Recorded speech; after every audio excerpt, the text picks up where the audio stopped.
वालेकुम क्लास, कैसे हैं आप सब लोग। आज हम लोग करने जा रहे हैं एक्सरसाइज 1.6 का क्वेश्चन नंबर 5, जो कि मैथ का 9th क्लास का भी हम लोग सिलेबस स्टार्ट किया हुआ है हम लोग ने। तो अब हम लोग देख लेते हैं एक्सरसाइज 1.6 का क्वेश्चन नंबर 5 कि उसमें क्वेश्चन में कहा गया हुआ है। मतलब कि उसने जो पार्ट था उसमें था कि वर्स प्रॉब्लम को हमने सॉल्व करना है मैट्रिक्स इनवर्जन के साथ भी और क्रैमर रूल के साथ भी। तो उसमें क्वेश्चन में 5 क्या है, one acute angle of a right triangle. Right triangle का आपको पता है कि उसमें जो एक एंगल होता है वो 90 डिग्री होता है, ठीक है, इसको राइट ट्राइंगल कहते हैं, ठीक है। और ये जो उसके दूसरे होते हैं ना एंगल्स, उनको कहते हैं एक्यूट एंगल्स, ठीक है। ये तो हो गया राइट ट्राइंगल, ठीक हो गया। और उसके जो ये जो दूसरे एंगल्स हैं, मतलब कि एक एंगल हो गया 90 डिग्री का, और जो दूसरे एंगल्स होते हैं उन दोनों को प्लस करके हमारे पास क्या आता है 90 डिग्री। मतलब इस एंगल को और इस एंगल को हम लोग प्लस करेंगे तो हमारे पास आ जाएगा 90, ठीक है। ये हो गया राइट ट्राइंगल, और इन एंगल्स को हम लोग कहते हैं एक्यूट एंगल्स, ठीक हो गया। क्वेश्चन देख लेते हैं। राइट ट्राइंगल भी मैं आपको बता दें कि राइट ट्राइंगल क्या होता है, और यहाँ से मैंने आपको एक्यूट एंगल भी बता दिया है कि एक्यूट एंगल्स ये वाले होते हैं, मतलब जो 90 डिग्री का एंगल होता है उसके अलावा जो दो एंगल्स बनते हैं उनको हम लोग कहते हैं एक्यूट एंगल्स, ठीक हो गया। One acute angle of a right triangle is 12 degree more than twice the other acute angle. Find the acute angles, मतलब कि हमने फाइंड क्या करने हैं एक्यूट एंगल्स, मतलब ये दोनों। इसको हम लोग y का नाम दे लेते हैं और इसको हम लोग x का। यहाँ पे लिख लेते हैं लेट्स सपोज, ठीक हो गया। वन एक्यूट एंगल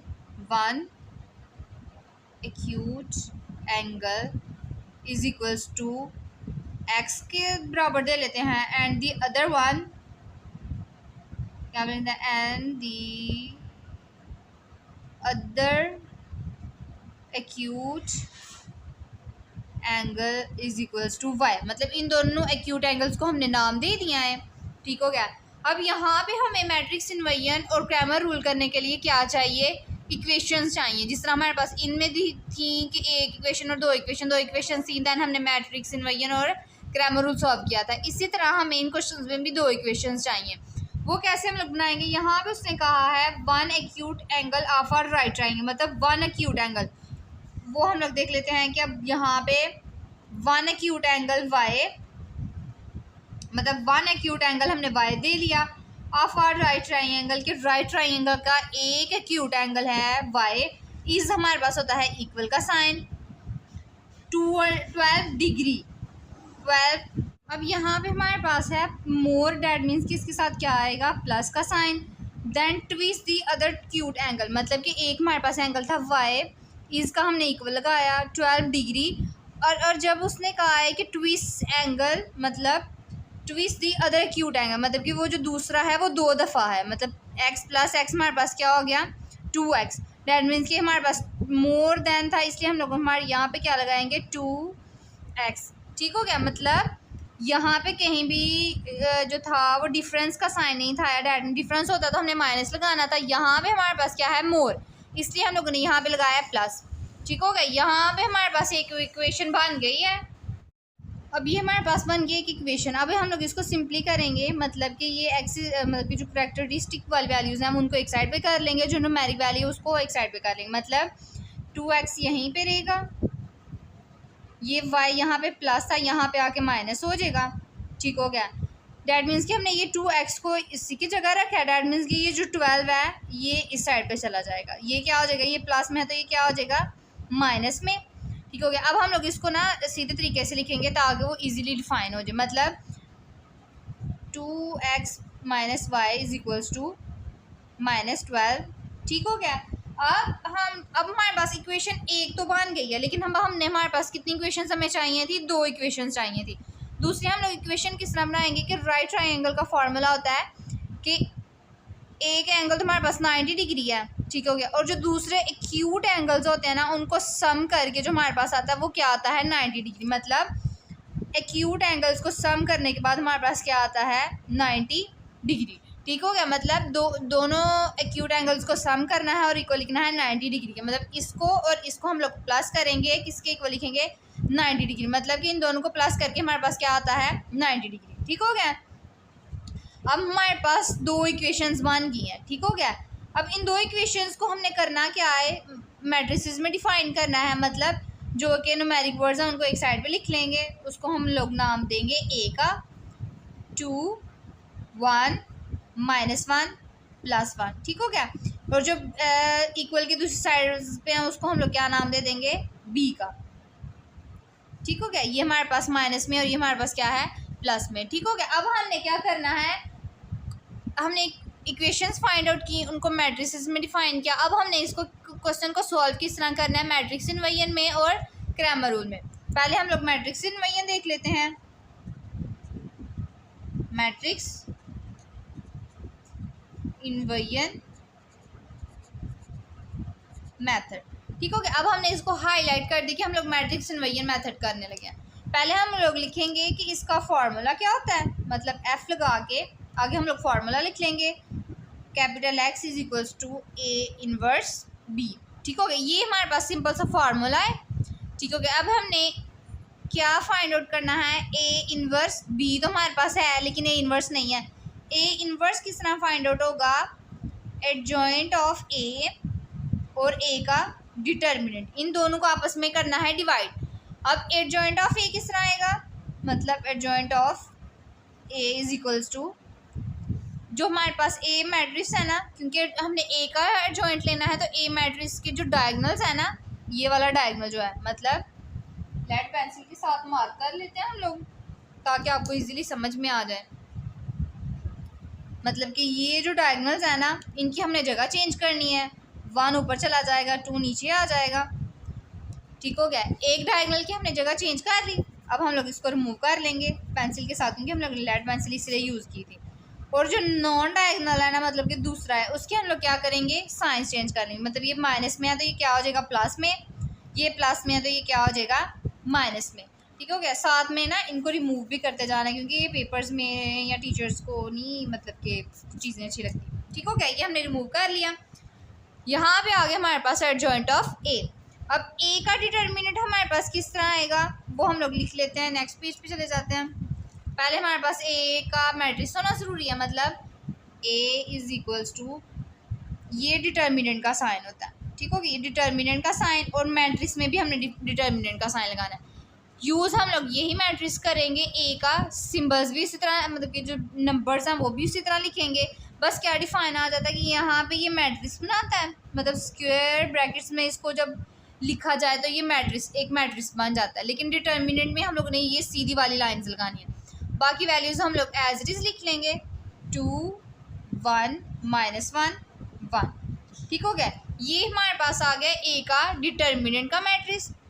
अब ए डिटर्मिनेंट किस तरह फाइंड आउट करते हैं, क्रॉस मल्टीप्लिकेशन करके, मतलब कि इसने इसके साथ मल्टीप्लाई होना है और इसने इसके साथ मल्टीप्लाई होना है। मतलब 2 × 1 माइनस माइनस साइन हमारे पास किसका है, डिटर्मिनेंट के फार्मूले का।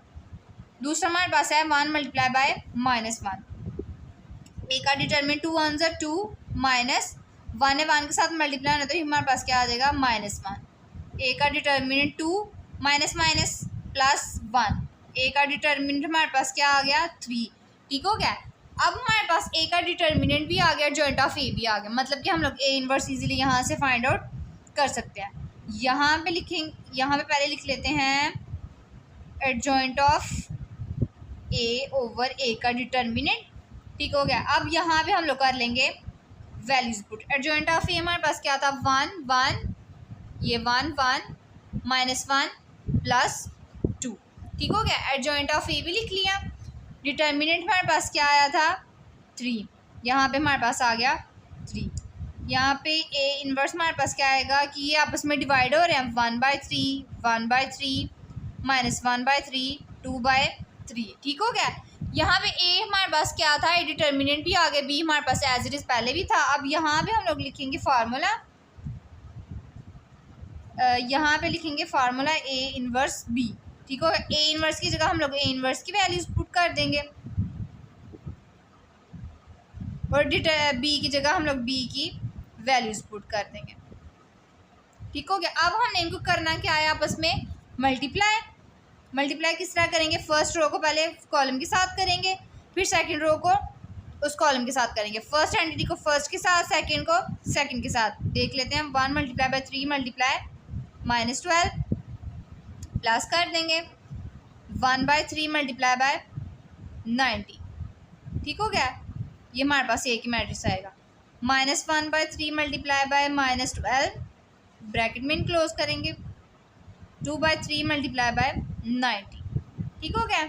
अब यहाँ पे हम लोग इसको सॉल्व करेंगे किस तरह, 12 4 3 को 4 के साथ मल्टीप्लाई करो तो हमारे पास क्या आ जाता है 12 -4। ठीक हो गया, यहाँ पे आ गई ये प्लस 3 3 9 0 एज इट इज़ आ गई। यहाँ पे हमारे पास आ गया 30।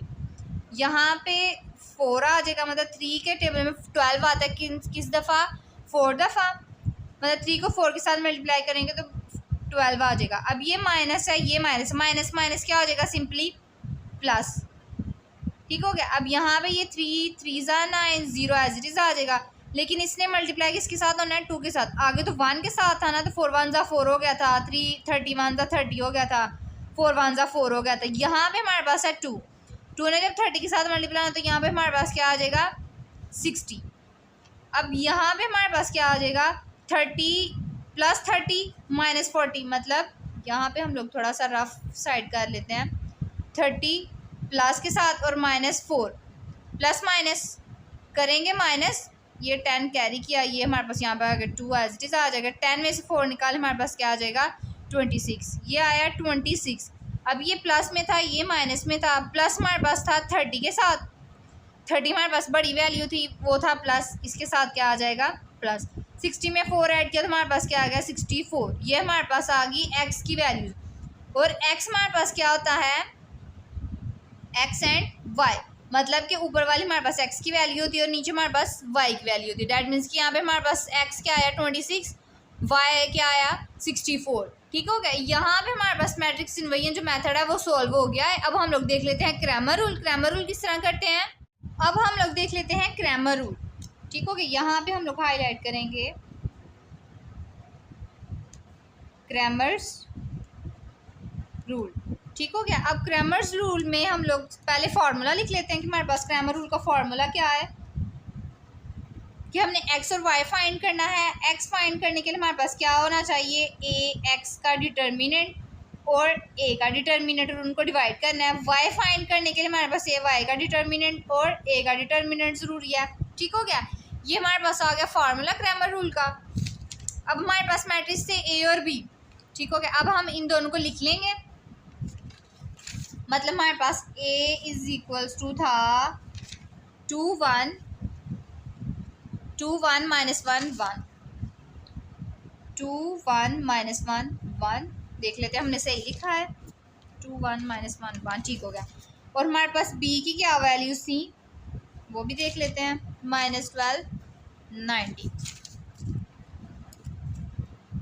-12 और 90। ठीक हो गया। अब हमने क्या करना है, a का डिटर्मिनेंट पहले फाइंड करना है, क्योंकि हम दोनों को डिटर्मिनेंट की ज़रूरत है। 2 1 -1 1 डिटर्मिनेंट, ये जो लाइंस होती हैं ये डिटर्मिनेंट का साइन होते हैं कि इन वैल्यूज़ का हम लोग क्या करने लगे हैं, डिटर्मिनेंट लेने लगे। क्रॉस मल्टीप्लिकेशन होगा 2 1 -1 मल्टीप्लाई बाय -1, क्रॉस मल्टीप्लिकेशन है ना, 2 ने 1 के साथ मल्टीप्लाई होना है और 1 ने -1 के साथ मल्टीप्लाई होना है। 2 1 2 माइनस एज इट इज़ आ जाएगा, 1 ने 1 के साथ मल्टीप्लाई होना है, 1 मल्टीप्लाई बाय 1 1, ये माइनस है ये प्लस है, प्लस माइनस माइनस आ जाएगा। a का डिटर्मिनेंट 2 है, माइनस माइनस क्या आ जाएगा प्लस, यहाँ पे 1 आ जाएगा। अब यहाँ पे हमारे पास डिटर्मिनेंट का क्या आंसर आया 3। अब हमने क्या फाइंड करना है, ax, क्योंकि a था तो हमने a का डिटर्मिनेंट ले लिया। अब हमारे पास क्या होना ज़रूरी है, ax। वो किस तरह फाइंड करेंगे, यहाँ पे लाइन लगा लेंगे कि हम लोग एक साइड पे ax फाइंड करेंगे और एक साइड पे ay। अब यहाँ पे हमारे पास ax किस तरह आएगा, ax की वैल्यूज़ किस तरह आएंगी। क्वेश्चन में अगर हम लोग देखें तो ये हमारे पास जो वैल्यूज़ थी ये x की थी, मतलब 2 और 1, और y की वैल्यूज़ -1 और 1 थी, मतलब -1 और 1 थी। ठीक हो गया। अब ये x वैल्यूज़ हैं और ये हमारे पास y वैल्यूज़ हैं। अब हम जब ने ax फाइंड करना है तो x की जगह हम लोग किसकी वैल्यूज़ लिख लेंगे, b की, मतलब -12 90, और y वाली वैल्यू हम लोग ax में एज इट इज़ लिख देंगे। ठीक हो गया। ए एक्स फाइंड करने के लिए एक्स की जगह हमने बी की वैल्यूज पुट की और वाई हमने एज इट इज उसकी वैल्यूज लिख दी। इसी तरह हम लोग ने जब ए वाई फाइंड करना है ना, तो एक्स की वैल्यूज एज इट इज लिखनी है और वाई की जगह हमने किसकी वैल्यूज लिख देनी है, बी की, -12 90। ठीक हो गया। अब यहाँ पे हम लोग ए एक्स का डिटर्मिनेंट फाइंड कर लेंगे। पहले लाइंस लगाएंगे कि हमारे पास डिटर्मिनेंट होने लगा है -1 1। फिर हम लोग इसको क्या कर लेंगे, क्रॉस मल्टीप्लिकेशन, मतलब क्रॉस मल्टीप्लिकेशन करेंगे। -12 मल्टीप्लाई बाय 1 -90 मल्टीप्लाई बाय -1।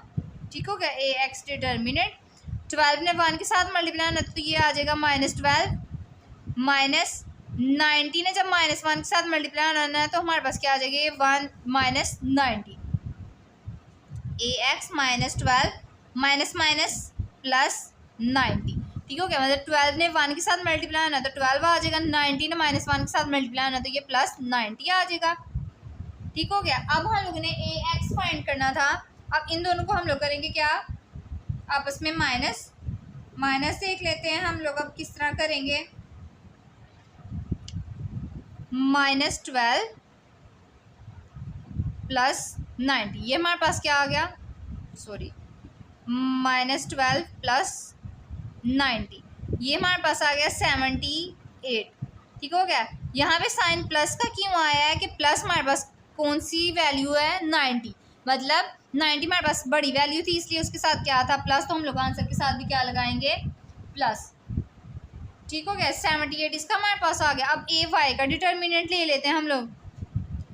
पहले साइंस लगाएंगे कि हम लोग डिटर्मिनेंट लेने लगे हैं 90। अब हम लोग इनका ले लेते हैं डिटर्मिनेंट, क्रॉस मल्टीप्लिकेशन होगी 2 मल्टीप्लाई बाय 90 -1 मल्टीप्लाई बाय -12। ठीक हो गया। ए वाई डिटर्मिनेंट 90 ने जब 2 के साथ मल्टीप्लाई हो तो ये क्या आ जाएगा, 180, मतलब 2 ने 0 के साथ मल्टीप्लाई होना है, 0 2 9 18 -12, मतलब 12 में जब माइनस के साथ मल्टीप्लाई 1 के साथ मल्टीप्लाई होना तो हमारे पास क्या आ जाएगा, 12 माइनस एज इट इज आ जाएगा। ए वाई डिटर्मिनेंट 180 प्लस -12। अब हमारे पास यहाँ पे क्या वैल्यू आ गया, 180, मतलब 180 -12, ये हमारे पास क्या आ गया, 60।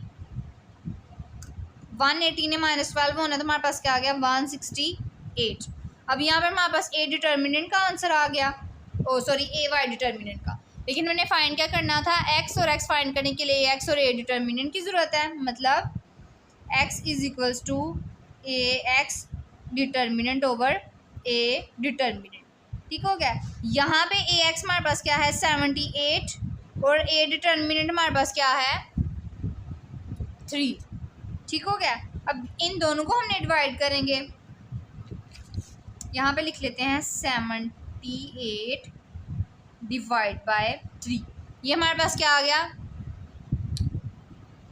78 डिवाइड बाय 3, ये हमारे पास क्या आ गया, 26, मतलब हमारे पास x किसके इक्वल आया है, 26 के। ठीक हो गया। अब हम लोग देख लेते हैं ए वाई तो हमारे पास आ गया था। यहाँ पे हमने फाइंड क्या करना था, y, तो ए वाई हमने फाइंड करने के लिए हमें क्या चाहिए था, ए वाई का डिटर्मिनेंट और y का डिटर्मिनेंट। ठीक हो गया। मतलब ए वाई का डिटर्मिनेंट डिवाइड बाय ए का डिटर्मिनेंट। ठीक हो गया। ए वाई डिटर्मिनेंट हमारे पास आया 168 और ए डिटर्मिनेंट हमारे पास क्या आया था, 3। ठीक हो गया। अब हम लोग इसको डिवाइड करेंगे तो हमारे पास क्या आ जाएगा, यहाँ पे देख लेते हैं, 168 डिवाइड बाय 3, हमारे पास क्या आ गया, 56। ठीक हो गया। अब हम लोग देख लेते हैं कि हमारे पास मैट्रिक्स इन्वर्जन में भी क्या आंसर्स आए थे। अब यहाँ पे हम लोग देख लेते हैं कि हमारे पास इसका क्या आंसर आया था, 56 और 26। यहाँ पे हम लोग देख लेते हैं तो x का तो 26 आया, लेकिन y का हमारे पास क्या है, 64। डैट मीन्स कि यहाँ तो क्वेश्चन यहाँ से गलत है या फिर यहाँ से गलत है। ए डिटर्मिनेंट हमारे पास क्या आया था, 3, यहाँ से भी हमारे पास ए का डिटर्मिनेंट जो था ये 3 आया था। डैट मीन्स कि डिटर्मिनेंट हमारे सही में है। पहले हम लोग ये वाला क्वेश्चन देख लेते हैं कि हमारी गलती कहाँ से हुई है। 3 9 8 180 12 यहाँ डैट मीन्स कि हमारी यहाँ पे कोई मिस्टेक है तो किसी गलती की वजह से है। यहाँ पे हम लोग देखेंगे कि माइनस माइनस क्या हो जाता है प्लस, लेकिन हमने क्या लगाया था माइनस, कि यहाँ पे एक गलती की वजह से हमारा क्वेश्चन गलत हो गया है। तो ये नहीं करना कि हमारा गलत आंसर आगे ये हो गया। क्वेश्चन जहाँ से मिस्टेक है वहाँ से दोबारा चेक कर ले, मतलब कि हमारे पास ये यहाँ पे मैंने गलती की थी ताकि आपको समझा सकूँ कि यहाँ पे वाई में मिस्टेक आ रही है। तो हमने यहाँ से यहाँ पहले हम लोग इस पेज पे थे ना, तो यहाँ का वाई चेक कर लेते कि हमारी कहाँ से गलती, यहाँ पे गलती निकल आई है। अब यहाँ से हम लोग देख लेते हैं कि हमारे पास क्या आया, मतलब यहाँ पे हमारे पास था 180 + 12, यहाँ पे हमारे पास क्या आ जाना था 192, यहाँ पे भी क्या आ जाना था 192 जो था उसको डिवाइड करते 3 के साथ, हमारे पास क्या आ जाता 64। यहाँ पे 64 है तो यहाँ पे क्या है 64, डैट मीन्स कि हम लोगों का क्वेश्चन सही हो गया। ये मैंने गलती इसलिए की थी ताकि आपको समझा सकूँ कि पैनिक नहीं होना कि ओह मैंने इतना बड़ा मतलब कि गलत कर दिया, मुझे सारा दोबारा से लिखना पड़ेगा, ये नहीं होता। जहाँ से गलती लगी कि यहाँ इनका आंसर्स ये वाई का आंसर मैच नहीं हो रहा है इस वाई के साथ, डैट मीन्स कि यहाँ पे वाई में कहीं गलती है। इस पेज से देखा कि वाई की कहाँ से गलती, यहीं से निकल आई। दोबारा चेक करते यहाँ से कोई गलती ना निकलती तो फिर हम लोग यहाँ से इस वाई को चेक कर लेते ना कि यहाँ से नीचे में कहीं वैल्यू गलत आई है, यहाँ से कहाँ से गलती हुई है, यहाँ से दोबारा चेक करते यहाँ से कहीं गलती निकल आती तो वो हमारा सॉर्ट आउट हो जाना था। ठीक हो गया। यहाँ पे हमारे पास y की वैल्यू आई है 26 फाइनल में, यहाँ पे भी x की क्या वैल्यू है 26, यहाँ पे y की 64 आ गई, यहाँ पे भी 64, डैट मीन्स कि हमारा क्वेश्चन क्या हो गया है सॉल्व। और अब हम लोग नेक्स्ट पेज पे क्या लिखेंगे, मतलब हमारे पास x आया है 26 के और y हमारे पास आया 64 के, लेकिन यहाँ पे हम लोगों की बात क्या हो रही थी डिग्रीज में। ठीक हो गया। यहाँ पे अब हम लोग क्या लिखेंगे कि हमारे पास एक क्वेश्चन आया है 60 डिग्री के और दूसरा आया है हमारे पास 64 डिग्री के। ठीक हो गया। इसको हम लोग इसमें कर देंगे करली ब्रैकेट में इनक्लोज करके लिख देंगे आंसर्स, क्योंकि हमारे पास जो राइट ट्राइंगल था वो था 90 और जो दूसरे एक्यूट एंगल से वो हमने फाइंड करने थे, ये हमारे पास सिंपली हमने फाइंड कर लिया और हमारा क्वेश्चन नंबर 6 भी कंप्लीट हो गया। उम्मीद है कि आपको क्वेश्चन नंबर 6 की भी समझ आई होगी। अगर नहीं सॉरी क्वेश्चन नंबर 5 की नहीं समझ आई होगी तो कमेंट सेक्शन में ज़रूर बताएं। मैं इंशाल्लाह आपको दोबारा एक छोटी सी शॉर्टकट वीडियो बना के तो ज़रूर आपको दोबारा अपलोड करूँगी ताकि आपको अच्छी तरह समझ में आ जाए। चले इंशाल्लाह अगली वीडियो में मुलाकात होती है। अल्लाह हाफिज़।